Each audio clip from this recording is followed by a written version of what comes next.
যতবার হোঁচট খাবেন ততবার উঠে দাঁড়াবেন, কারণ আপনার মূল্য অনেক। একটি অনুষ্ঠানের প্রধান বক্তা মঞ্চে উঠলেন ভাষণ রাখার জন্য। তিনি উঠেই সর্বপ্রথম তার পকেট থেকে একটি নতুন 1000 টাকার নোট বের করে সেটি ডান হাতে উঁচু করে সকলের উদ্দেশ্যে বললেন, আচ্ছা, আপনারা এই নোটটি কে কে পেতে চান?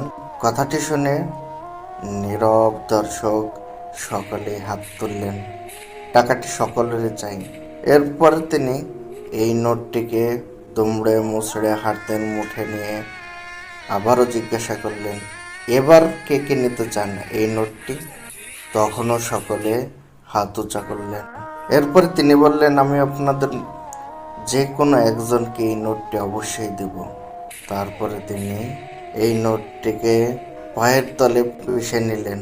কালো ময়লা হয়ে গেছে নোটটি।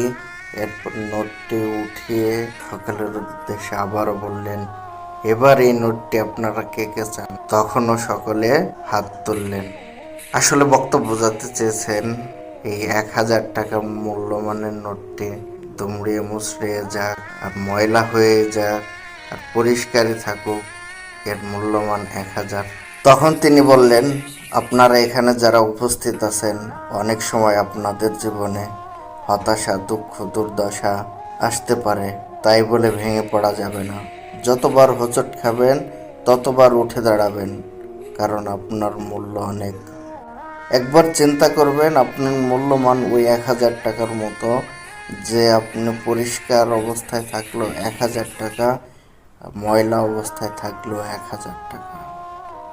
আপনার মূল্যমান কমবে না যদি আপনি নিজেকে নিঃশেষ না করে দেন। সুতরাং যতবার হোঁচট খাবেন ততবারই উঠে দাঁড়ান, নতুন উদ্যমে কাজ শুরু করেন, সফলতা আপনার জীবনে আসবেই।